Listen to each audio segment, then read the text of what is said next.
Bonjour frères bien-aimés, que la grâce et la paix de notre Seigneur Jésus-Christ soient avec vous tous. Quelle bénédiction de vous avoir ici. Je ne crois pas aux coïncidences. Si vous regardez cette vidéo maintenant, c'est parce que le Saint-Esprit voulait que vous entendiez ce message.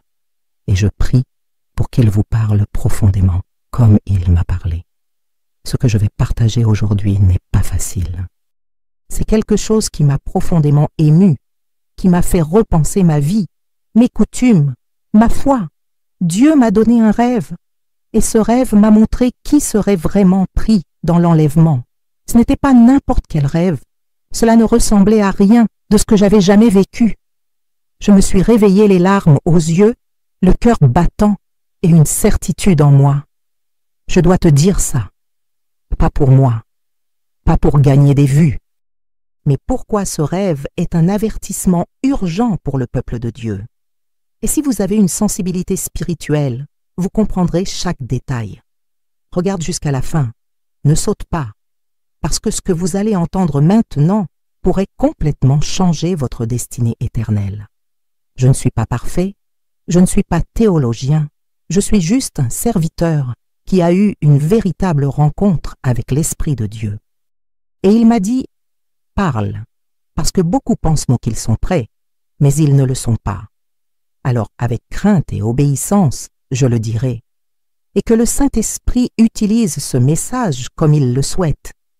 Si vous ressentez la paix, restez. Si vous vous sentez mal à l'aise, restez aussi. Parce que peut-être que ce malaise est dû au fait que Dieu vous appelle. Maintenant, que le Seigneur nous guide dans chaque parole. Et puisse-t-il trouver des cœurs disposés, humbles et brisés. Amen. Je me souviens exactement comment ça a commencé. Cette nuit-là, il n'y avait rien de différent. J'avais prié avant de m'endormir, comme je le fais toujours, et je suis allée me reposer. Mais au milieu de la nuit, je me suis retrouvée dans un endroit où je n'étais jamais allée auparavant, et en même temps, cela me semblait familier. C'était comme si je flottais au-dessus de la terre, observant tout d'en haut. Soudainement, j'ai entendu une voix très forte, comme le tonnerre qui venait de partout à la fois. La voix dit « Ça arrive, préparez !» Instantanément, mon cœur se serra. Je savais que ce n'était pas un rêve ordinaire. J'étais amenée à voir quelque chose que Dieu voulait me montrer. Et j'ai vu l'enlèvement se produire sous mes yeux. Les gens ont commencé à disparaître. Ce n'était pas le silence. C'était avec étonnement, crise, désespoir, confusion. Les gens tombaient à genoux par terre pour essayer de comprendre ce qui se passait. Certains ont été pris, d'autres sont restés. Et à ce moment-là, une profonde douleur s'est emparée de mon cœur. C'était comme si le Saint-Esprit me permettait de ressentir la douleur de ceux qui se savaient abandonnés. Il n'y avait plus de temps. Il n'y avait plus le choix. Il était trop tard pour changer de vie. Et le plus terrifiant, c'est que beaucoup de ceux qui sont restés, ils pensaient qu'ils allaient monter. Ils étaient croyants. Ils connaissaient la Bible. Mais ce n'était pas le cas. C'est alors que j'ai demandé dans le rêve, « Seigneur, pourquoi ces gens ne sont-ils pas partis ?» Et Dieu m'a répondu avec quelque chose de si clair, de si direct, que je ne l'ai jamais oublié. Parce qu'ils n'avaient pas mon sceau. À cette époque, je ne comprenais pas vraiment. Mais le Saint-Esprit a commencé à m'expliquer dans le rêve lui-même. L'enlèvement ne sera pas basé sur l'effort humain, ni sur la religiosité, mais sur ceux qui ont le sceau de mon esprit. J'ai commencé à me souvenir de versets que j'avais déjà lus, mais maintenant ils prenaient vie. Il ne s'agissait pas d'œuvres, de titres, de ministères, il s'agissait d'une véritable appartenance. Et seuls ceux qui sont nés de nouveau, ceux qui sont conduits par l'Esprit, ceux qui l'entendent et lui obéissent, ont ce sceau. À ce moment-là, j'ai commencé à voir une lueur chez certaines personnes. C'était comme une marque invisible aux yeux humains, mais visible dans le monde spirituel. Ces gens ont été photographiés comme s'ils avaient des aimants dans le ciel. Ils furent entraînés, attirés par une force surnaturelle qui ne laissait aucun doute. C'étaient les élus. Mais j'ai aussi vu quelque chose qui m'a brisé le cœur. Des gens désespérés se frappant la poitrine et criant J'étais à l'église, je chantais, je jeûnais. Pourquoi n'y suis-je pas allé? Et Dieu m'a montré ça. » Le Saint-Esprit avait essayé de les corriger à plusieurs reprises, mais ils résistaient. Ils ont choisi de suivre les hommes, les systèmes, les règles, et non l'Esprit. C'est à ce moment-là que je me suis réveillée. Mon cœur battait encore la chamade, mes mains transpiraient, et une certitude me déchirait intérieurement. Je dois dire ceci. Parce que nous vivons en pensant que l'enlèvement n'est qu'un sujet de prédication, une doctrine. Mais ce n'est pas le cas. C'est réel. Cela va arriver. Et ce sera rapide. Ce sera choquant. Vous partagerez des maisons. Cela révélera qui vous êtes et qui vous prétendez être. Et le critère n'est pas de savoir qui a l'air bien, mais qui a le sceau. Cela m'a laissé sous le choc pendant des jours. Et je l'avoue, j'ai commencé à revoir mon propre parcours. Parce que si le Saint-Esprit est le sceau, alors le plus important dans ma vie, c'est de l'écouter et de lui obéir. Et c'est à ce moment-là que tout a commencé à changer en moi. J'ai arrêté de regarder ce que font les autres. Arrêtez de comparer votre voyage à celui des autres. Parce que dans ce rêve, j'ai compris que le Saint-Esprit guide chaque personne différemment. Et ce qu'il me défend, peut-être ne vous l'a-t-il pas encore dit, mais si vous n'écoutez pas, il se tait. Et sans l'Esprit, sans correction, sans direction, il n'y a pas de sceau. Et sans sceau, il n'y a pas d'enlèvement. C'était le rêve. Et c'est la vérité qui m'a brûlée jusqu'à ce que je décide de la dire. Parce que Dieu crie dans les cœurs. Écoutez ma voix avant qu'il ne soit trop tard. Après ce rêve, la première chose que j'ai faite a été d'ouvrir ma Bible. J'avais besoin de confirmer que ce que j'avais vu avait réellement un fondement dans les Écritures. Et quand j'ai lu Éphésiens 1, 13, 14, j'ai commencé à pleurer. Vous avez été scellés du Saint-Esprit de promesse. C'était exactement ce que le Seigneur m'avait montré. Le ravissement ne dépend pas de ce que voient les yeux humains. Elle repose sur une marque invisible, mais que le ciel reconnaît. C'est le sceau. Et ce sceau, cela ne se gagne pas par la fréquentation de l'Église, ni par la renommée dans le ministère, ni par les applaudissements des hommes. Il est donné par Dieu à ceux qui croient vraiment et s'abandonnent vraiment.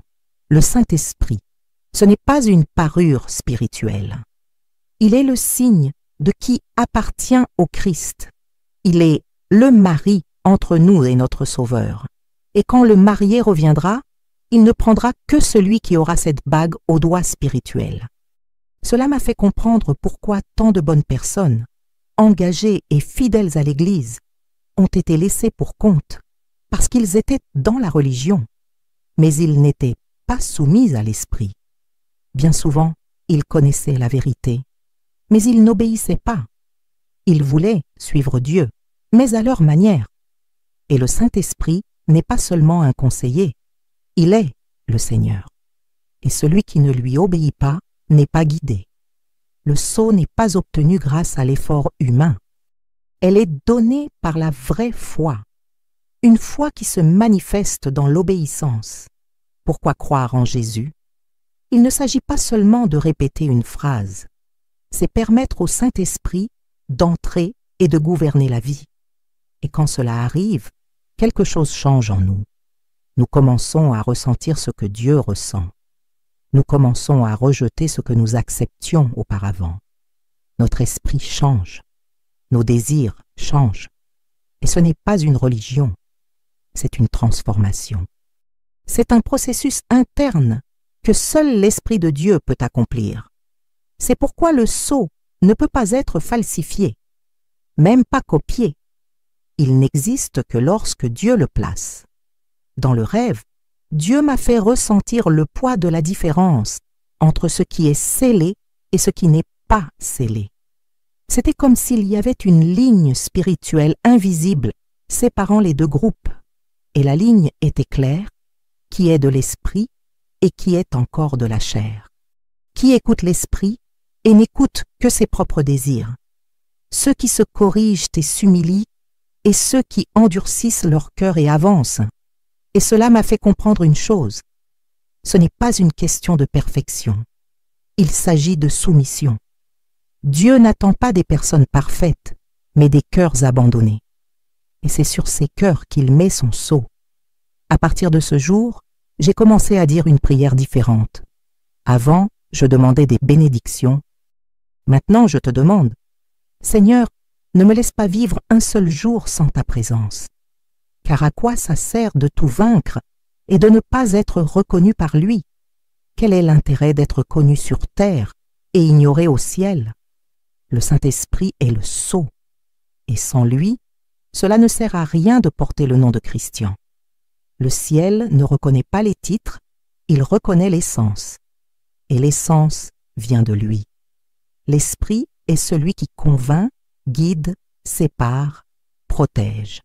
Et dans l'enlèvement, lui seul sera le critère. C'est ce que le Seigneur m'a fait voir, ressentir et comprendre. Et maintenant, vous vous demandez peut-être, mais comment savoir si j'ai ce sceau? La réponse n'est pas dans les cadeaux, ce n'est pas en apparence, c'est dans ce que vous ressentez lorsque vous péchez. Cela dépend de la manière dont vous réagissez lorsqu'il vous corrige. C'est dans votre obéissance, même lorsque personne ne vous regarde. Le Saint-Esprit, il vous appelle à proximité, pas à la scène. Il veut former en vous le Christ et non un caractère religieux. Et ceux qui portent le sceau vivent en constante transformation. Ne vous contentez pas du péché.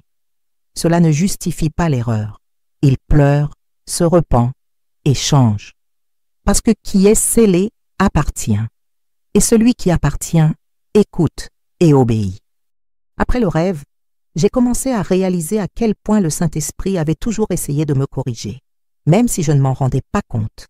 Vous savez, cette pensée qui surgit de nulle part et dit « Ne dis pas ça, n'agis pas comme ça », revenir et demander pardon, que ce n'était pas ma conscience, c'était lui, c'était l'Esprit qui me guidait. Et bien des fois, je l'ai ignoré. Plusieurs fois, j'ai pensé que c'était une exagération ou que j'étais trop spirituel. Mais maintenant je comprends. Chaque fois que je résistais, j'endurcis mon cœur. Et c'est dangereux. Parce que plus vous résistez, plus vous faites taire sa voix. Dieu ne crie pas. Dieu murmure. Le Saint-Esprit ne force personne. Convaincre avec douceur. Mais si tu ne veux pas écouter, il est silencieux. Et quand il se tait, vous commencez à vivre selon la chair. Tu continues à aller à l'église, tu continues à chanter, tu continues à bouger. Mais à l'intérieur, quelque chose est mort. La sensibilité disparaît. Et vous ne ressentez plus lorsque vous blessez la volonté de Dieu. C'est là que surgit le danger. Parce que vous êtes toujours actif, mais vous n'êtes plus guidé. Vous devenez comme un navire à la dérive, beau de l'extérieur, mais sans direction. C'est ce que Dieu m'a montré le plus douloureusement dans le rêve. Des gens sincères, mais désobéissants. Des gens qui aimaient l'Église, mais qui ignoraient l'Esprit. Des gens qui suivaient les règles humaines, mais ils ne se sont pas soumis à la correction divine. Parce qu'il est facile de suivre les règles. Il est difficile d'obéir quand personne ne regarde. Il est difficile de s'humilier, de reconnaître son erreur et de changer. Et le Saint-Esprit nous amènera toujours à cet endroit, le lieu de la vérité, de la résignation, depuis la livraison, qui a le sceau est corrigé et accepte la correction. Parce que vous savez que celui qui aime discipline, et celui qui discipline se prépare. Voulez-vous savoir si vous avez le Saint-Esprit? Regardez à quel point vous êtes prêt à être confronté. Voyez comment vous réagissez lorsque Dieu dit « non ». Si vous justifiez l'erreur, si vous la durcissez, si vous l'ignorez, alors soyez prudents, parce que ceux qui ont l'esprit ne vivent pas sur la défensive. Vivez brisés, vivez sensibles, écoutez en direct. Et lorsque vous faites des erreurs, parce que vous le ferez, vous vous repentez, changez et apprenez. La grande différence, ce n'est pas chez ceux qui ne sont jamais tombés, mais chez ceux qui se relèvent transformés. C'est l'œuvre de l'Esprit. C'est le sceau de Dieu. Une fois que j'ai compris cela, j'ai arrêté de regarder les autres. Avant, je pensais, mais un tel fait cela et Dieu l'utilise. Mais cette sœur est comme ça et elle va bien. Maintenant, je sais que le critère de Dieu n'est pas l'apparence. Le Saint-Esprit vous appelle peut-être à un chemin plus étroit que les autres, parce que son plan avec vous est différent. Il se peut qu'il vous sépare, non pas pour vous punir, mais dans un but précis. Et si vous ignorez cette voie pour suivre la foule, vous vous perdez. Et celui qui s'égare perd son sceau, parce que le Saint-Esprit ne nous accompagne pas dans la rébellion. Il nous guide dans l'obéissance. Si vous écoutez ce message en ce moment et sentez que Dieu vous parle, n'endurcissez pas votre cœur. J'ai peut-être déjà essayé de vous corriger, peut-être que tu as résisté, mais il est là, une fois de plus, pour appeler votre nom, parce qu'il t'aime toujours. Il veut toujours te sceller, il veut toujours vous préparer, et il le fait avec amour, avec patience, avec miséricorde. Mais il arrive un moment où il s'en va si vous continuez à l'ignorer, et je ne te souhaite pas ça. Le Saint-Esprit est tout, et sans lui, nous sommes simplement des personnes religieuses en collision avec l'éternité. Après avoir partagé ce rêve avec des personnes proches de moi, j'ai entendu quelque chose qui m'a bouleversé intérieurement. Quelqu'un a dit « Ah, mais je viens déjà de Dieu, je suis calme, je suis déjà baptisé, je suis croyant depuis des années. » Et c'est à ce moment-là que j'ai compris à quel point la fausse sécurité est l'un des plus grands dangers spirituels. Parce que quand tu penses que tu es trop sûr, tu arrêtes de chercher. Et c'est exactement ce que Jésus a prévenu. Celui qui croit tenir bon, prend garde qu'il ne tombe.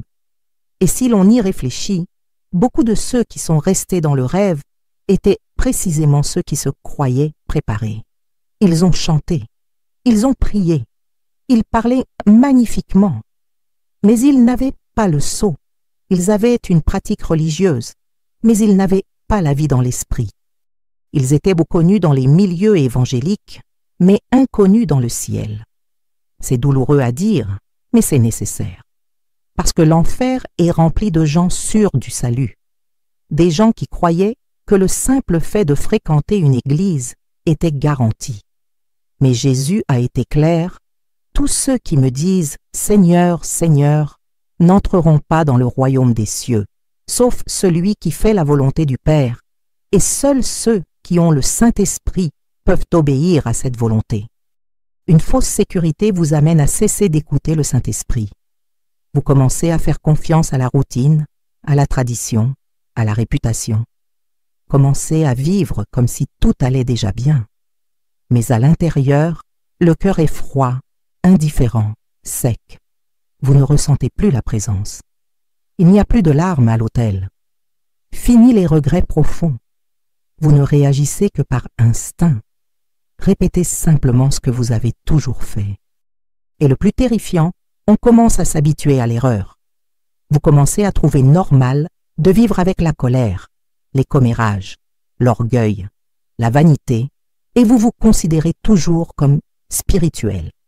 Dans le rêve, Dieu m'a montré clairement, ce n'est pas ce qu'il paraît, c'est à qui il appartient. Et la seule manière d'appartenir est d'être scellé par le Saint-Esprit.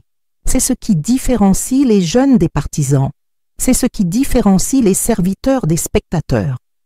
Et le sceau ne vient pas avec le temps d'aller à l'église. Cela vient avec l'abandon, livré avec livraison réelle. Cela vient avec la sanctification, livré avec renonciation. Celui qui a l'esprit entend. Celui qui a l'esprit change. Celui qui a l'esprit supporte la correction, aime la vérité, déteste le péché. Qui a l'esprit? Il ne vit pas confortablement dans l'erreur. C'est pourquoi aujourd'hui, je prie d'une manière différente. Je ne demande plus de reconnaissance, de pouvoir ou de cadeaux. Je demande seulement, Seigneur, ne me laisse pas vivre trompé. Ne me laissez pas penser que je suis prêt si je ne le suis pas. Parce que la plus grande tromperie de la vie chrétienne n'est pas le péché ouvert, c'est la religiosité déguisée. C'est la fausse tranquillité que nous faisons semblant de ne pas écouter. L'esprit ne parle plus. Et sans lui, vous pouvez même rester sur le banc. Mais quand les cieux s'ouvriront, vous serez toujours là, sur le banc. Parce que ça n'a pas augmenté. Alors si vous sentez encore l'esprit vous parler, C'est un signe d'espérance, c'est la grâce. C'est Dieu qui vous appelle à revenir. Mais si tu ne ressens plus rien, priez maintenant, criez, pleurez, demandez à ressentir à nouveau, parce que le Saint-Esprit est la ligne qui sépare les sauvés des perdus. C'est la voix qui dit « Revenez » quand tout le monde part. C'est la direction qui sauve quand le monde entier crie. Et s'il te parle encore, écoute. N'attendez pas qu'il soit trop tard pour rechercher l'Esprit, car le jour de l'enlèvement, seuls ceux qu'il reconnaît comme siens monteront. Ce qui m'a le plus marqué dans le rêve, ce n'était pas le moment du ravissement lui-même, mais ce qui a suivi. Lorsque les gens ont commencé à disparaître, la panique s'est généralisée. C'était comme si le monde s'était figé pendant quelques secondes et se réveillait soudainement désespéré. J'ai vu des mères pleurer, des enfants courir dans les rues, des pasteurs pleurer, des églises vides et des temples pleins. Mais vides de sens, le sentiment n'était clair, nous restons. Et la douleur qui a envahi les gens. Ce n'était pas seulement de la peur, c'était de la honte. Une honte profonde qui s'accompagnait d'une cruelle certitude. Je le savais, mais je n'ai pas obéi. Il pouvait voir les pensées des gens. C'était comme si Dieu me laissait ressentir la douleur dans leur âme. Beaucoup ont dit, mais j'ai prié, j'ai été loué, j'ai fait campagne, j'ai jeûné. Mais en eux, l'Esprit répondit, mais vous ne m'avez jamais obéi. Et ça m'a déchiré intérieurement parce que je n'avais plus le temps. C'était un regret qui ne pouvait plus se transformer en changement. C'était comme essayer de revenir alors que la porte était déjà fermée. Les prières sonnaient désormais comme des cris étouffés. Les louanges se sont transformées en lamentations. Et les versets mémorisés étaient désormais des épines. Le poids de ceux qui sont restés n'était pas seulement émotionnel, c'était spirituel. C'était le poids de l'absence, du vide, de savoir que quelque chose de précieux était perdu à jamais. Et le pire, Dieu avait déjà prévenu. Le Saint-Esprit avait déjà parlé, corrigé, averti. Mais les gens l'ont ignoré. Ils ont choisi de suivre les hommes, les doctrines douces, les commodités. Ils ont choisi de servir Dieu avec la partie de leur cœur qui leur restait. Et maintenant, dans ce scénario, il n'y avait plus d'excuses. Juste de la douleur. Et pas n'importe quelle douleur, mais une douleur éternelle. Une douleur ressentie par quelqu'un qui a entendu la vérité toute sa vie et qui a pourtant décidé de devenir aveugle. Beaucoup ont dit « Mais j'ai eu la chair de poule pendant le service ». D'autres « J'ai pleuré quand j'ai loué ». Mais ce n'était pas le sceau. C'était de l'excitation. Le sceau est l'obéissance. Le sceau est la reddition. La marque est la transformation quotidienne. C'est marcher dans la sainteté même lorsque personne ne regarde. Et dans le rêve, c'était la différence entre ceux qui montaient et ceux qui restaient. Ceux qui avaient le sceau n'avaient aucun doute. Ils se sont levés avec paix, avec légèreté, avec éclat. Ceux qui sont restés étaient le conscient. Personne sur place n'a demandé ce qui se passait. Tout le monde le savait. Et ils savaient pourquoi ils n'y allaient pas. Cela m'a laissé une boule dans la gorge.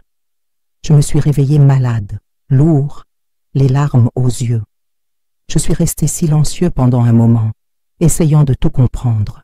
Et Dieu m'a dit clairement, « Ma fille, parle. » Parce que beaucoup pensent qu'ils sont en sécurité, mais ils sont en danger. Et c'est pourquoi j'ai décidé d'enregistrer cette vidéo. Parce que je ne peux pas m'en tenir à quelque chose d'aussi sérieux, si réel, si urgent. Le Saint-Esprit me l'a montré. Le plus grand désespoir lors de l'enlèvement ne sera pas le chaos dans le monde. Ce sera la certitude dans le cœur de ceux qui resteront. Et si vous écoutez ça maintenant, vous avez encore le temps de choisir le bon chemin. La question n'est pas de savoir si vous allez à l'église ou si vous avez un ministère. Le cas est le suivant. Obéissez-vous au Saint-Esprit? Écoutez-vous sa correction? Êtes-vous prêt à changer même si cela fait mal? Car celui qui l'ignore aujourd'hui risque de le regretter demain à jamais. L'enlèvement aura lieu. Et lorsque cela se produira, il n'y aura aucune excuse, aucun argument et aucun regret utile. Seule demeurera la réalité la plus dure de la vie spirituelle. Soit vous venez de Dieu, soit vous ne l'êtes pas. Et à la fin, seul l'Esprit saura qui porte le sceau.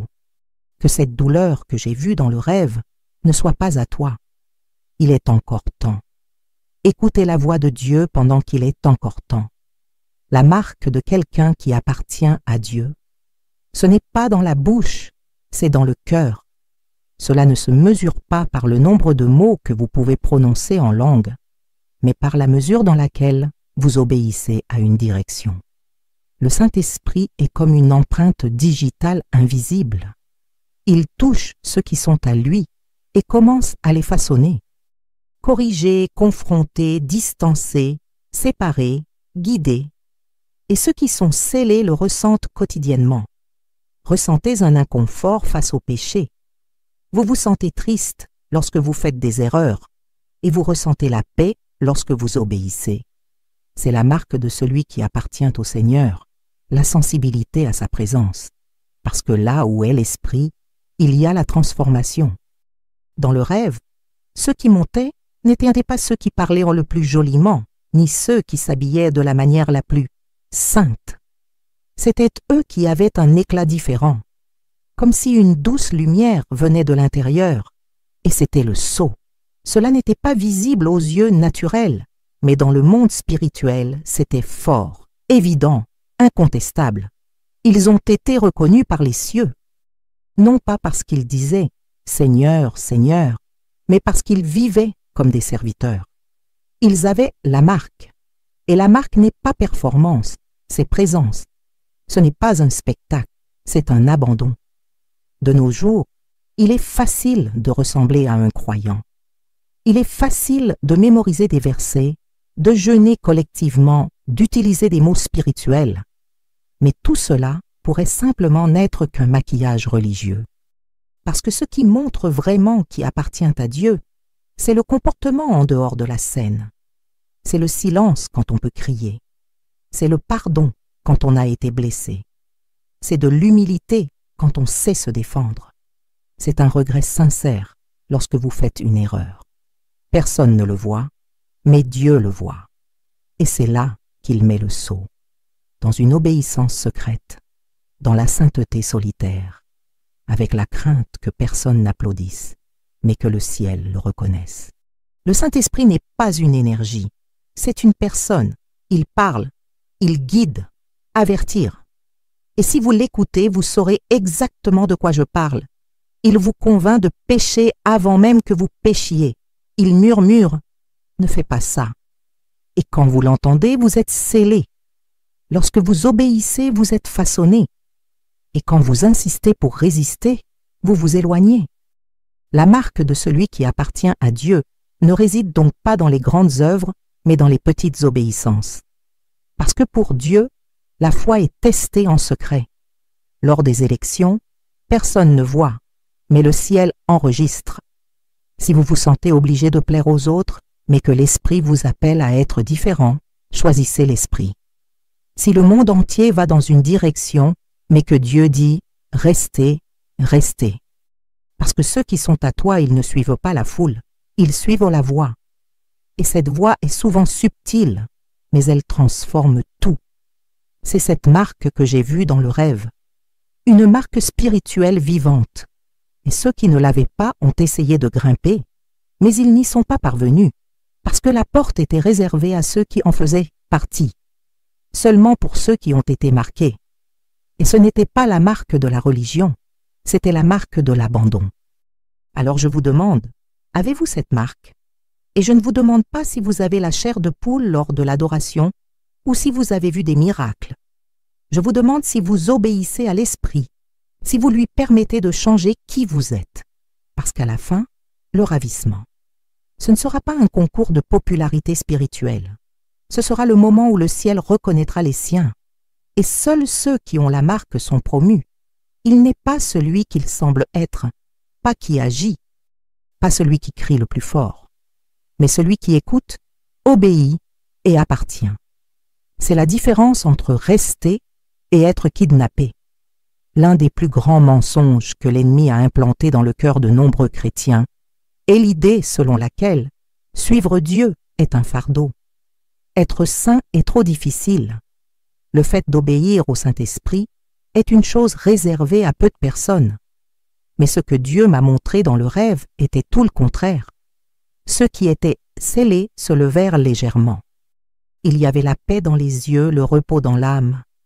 Et là, j'ai compris ce que Jésus voulait dire lorsqu'il disait « Mon joug est doux et mon fardeau est léger ». Ce n'est pas qu'il n'y ait pas de renoncement, il y en a. Mais lorsque l'Esprit est en vous, il vous aide lui-même à vaincre. Ce n'est pas une question de force, c'est une question de dépendance. Celui qui essaie d'obéir à Dieu dans la chair vit épuisé, vivez frustré. Il vit en se exigeant, en se punissant, en se traînant. Et c'est pourquoi beaucoup abandonnent, parce qu'ils n'ont jamais compris que la sainteté, ce n'est pas un escalier, c'est une rivière. Cela ne monte pas avec l'effort. Vous vous laissez emporter par l'esprit. Et il façonne, polit, corrige. C'est un processus. Et lui-même vous soutient en lui. Le problème est que la plupart des gens veulent tout contrôler. Ils veulent connaître tout le plan. Vous voulez comprendre avant d'obéir. Mais le Saint-Esprit, il ne négocie pas, il guide. Et quiconque est à lui, faites confiance. Dans le rêve, ceux qui avaient le sceau ne semblaient pas parfaits. Ce n'étaient pas les plus populaires. Ce n'étaient pas ceux qui avaient les plus jolies voix. Mais ce sont eux qui suivaient l'esprit même lorsque cela n'avait aucun sens. Quand il a dit « n'y allez pas », ils n'y sont pas allés. Quand il leur a dit « retournez et réparez cela », ils sont revenus. Même sans comprendre, ils obéirent. Et cela a rendu le chemin plus facile. Parce que lorsque l'on cesse de lutter contre Dieu, on découvre que la paix est précisément dans l'obéissance. Le poids de la vie chrétienne n'est pas dans le renoncement, mais dans la résistance. Et celui qui résiste souffre. Combien de fois ai-je essayé de changer quelque chose chez moi avec mes propres forces et j'ai échoué? Ce n'est que lorsque je me suis abandonné que l'Esprit a fait en quelques jours ce que j'essayais de faire depuis des années. Parce que c'est lui qui transforme. C'est lui qui convainc. C'est lui qui le pousse au bon endroit. Il ne s'agit pas de religiosité. Ce n'est pas une liste de choses à faire. C'est une question de présence. Il s'agit de se laisser guider dans les moindres détails. Dans ta façon de parler. Comment vous réagissez? Comment tu t'habilles? Comme tu aimes. L'Esprit se soucie de tout, et quand vous le laissez faire, il s'implique dans tout. Et cela rend le voyage possible. C'est pourquoi tant de chrétiens sont frustrés. Parce qu'on leur a appris à servir Dieu selon des règles. Mais sans l'Esprit, même la Bible devient un fardeau. Sans l'Esprit, la louange devient une performance. Le jeûne devient une obligation. Le culte devient une routine. Mais avec lui, tout prend vie. Même le silence devient prière. Même les larmes deviennent intercession. Et vous comprenez qu'il ne s'agit pas de faire, mais d'être. Soyez à vous. Laissez-vous guider. Soyez brisés. Soyez séparés. Et cela, bien que difficile, est léger. Parce que ce n'est pas vous qui essayez de bien faire les choses, c'est lui qui vous guide sur le bon chemin. S'il marche trop fort, il essaie peut-être de marcher seul. Peut-être que vous faites tout sans effort. Peut-être essayez-vous de plaire à Dieu sans écouter l'Esprit. Et ça ne marchera jamais, parce que nous n'étions pas appelés à marcher avec difficulté à respirer. Nous sommes appelés à être guidés. Et le Saint-Esprit, il ne pousse personne, mais invite. Il appelle, il guide. Et quand on dit oui, tout change, tout coule, tout s'aligne, parce que vous arrêtez de lutter contre Dieu et vous commencez à marcher avec lui. Et puis oui, le voyage devient plus facile, parce que celui qui guide, c'est lui. Dans le rêve, après l'enlèvement, tout était différent. C'était comme si le monde avait changé d'atmosphère. Le temps semblait plus sombre. Le temps est plus lourd. Les gens regardaient le ciel avec un désespoir inexplicable. Ils savaient. Ce qu'ils prêchaient était réel. Mais maintenant, il était trop tard. Et depuis que je me suis réveillé, ce sentiment ne m'a pas quitté. Le Saint-Esprit ne m'a pas seulement montré ce qui allait arriver, il m'a laissé ressentir. Et je peux vous assurer, avec la crainte dans le cœur, nous sommes dans les dernières minutes de la dernière heure. Le temps de la miséricorde approche, et beaucoup jouent encore avec l'éternité. C'est comme si nous étions dans une pièce qui devenait progressivement plus sombre, mais nous sommes tellement occupés par les distractions que nous ne nous en rendons pas compte. Et soudain, tout s'éteint. Et quand la lumière s'éteint, vous réalisez que vous n'avez pas fait ce que vous devriez. C'est le sentiment qui me consume depuis ce jour. L'Esprit m'a parlé. Beaucoup se préparent à tout sauf à l'enlèvement. Ils s'intéressent aux carrières, à l'esthétique, à l'acceptation, à la théologie et au ministère. Mais ils ont oublié l'essentiel. Vivez-vous avec le sceau ou avec l'apparence? Alors que vous écoutez ce message maintenant, le ciel est debout. Les anges bougent. L'horloge de Dieu compte. Et l'Esprit frappe aux portes des cœurs autrefois sensibles, mais désormais froids. Bronzage. Trop rationnel. Trop sceptique. Trop fatigué. Mais il y a encore de l'espoir. Il est encore temps.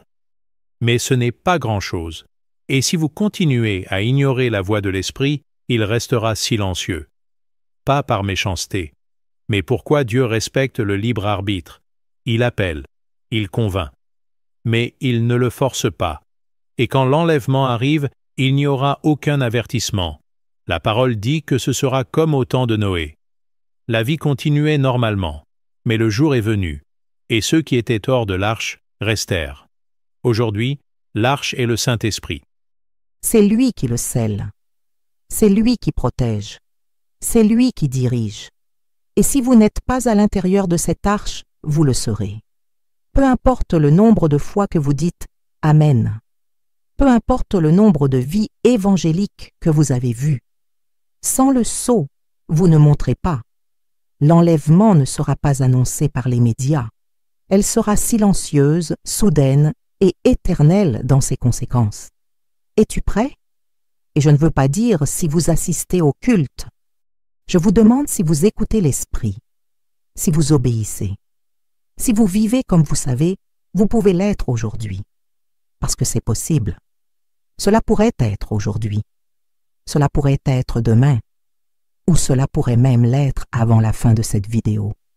Le ciel est prêt. Et le monde compte à rebours. Les signes sont partout. Les prophéties se réalisent. La tromperie se répand. Et l'Esprit continue d'appeler, mais seulement pour une courte période. Je ne suis pas là pour t'effrayer, je suis là pour te réveiller. Parce que j'ai vu ce qui allait arriver. J'ai ressenti le désespoir de ceux qui sont restés. Et je ne veux ça pour personne. Ni pour moi, ni pour vous, ni pour quiconque est encore indécis.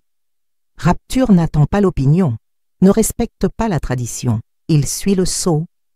Et la question est désormais simple, directe et impossible à ignorer.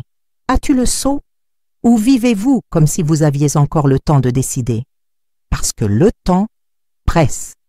Si vous êtes arrivé jusqu'ici, ce n'était pas un hasard. Dieu vous appelle. Le Saint-Esprit frappe à la porte de votre cœur. Et il n'appelle pas en vain. Il frappe quand il veut entrer. Il frappe quand il veut sceller. Et aujourd'hui, maintenant, à ce moment précis, c'est votre dernière vocation. Non pas parce que Dieu vous rejettera demain, mais parce que nous n'aurons peut-être pas le temps demain. Peut-être que le ravissement viendra alors que vous essayez encore de prendre une décision. Et cette indécision est dangereuse, parce que l'enlèvement n'est pas une menace, c'est une séparation. Et quand ça arrive, celui qui n'est pas préparé le sera. La question n'est pas de savoir si vous êtes évangélique. Ce n'est pas le cas si vous avez déjà été baptisé. Il s'agit de savoir si le Saint-Esprit habite en vous. Et si vous ne connaissez pas la réponse, c'est une réponse. Parce que celui qui a l'Esprit le sait. Sentir, en direct, il corrige, il guide, il parle. Cela se transforme. Et si cela n'arrive pas dans votre vie, il est peut-être temps d'arrêter tout cela. Pour éteindre le bruit, agenouillez-vous, pleurez, perçant, Parce que Dieu continue d'appeler. Je veux toujours sceller. Il dit encore, venez car il est encore temps.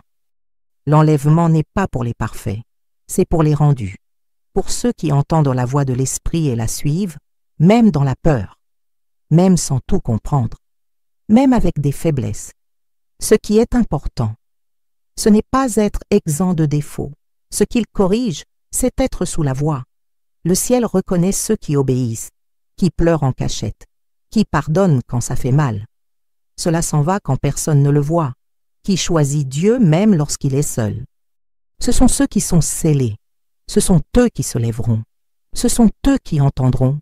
Venez, vous qui êtes bénis par mon Père. C'est le moment. Fermez les yeux. Écoutez ce que Dieu dit en vous. Ne soyez pas durs. Ne rationalisez pas. Ressentir.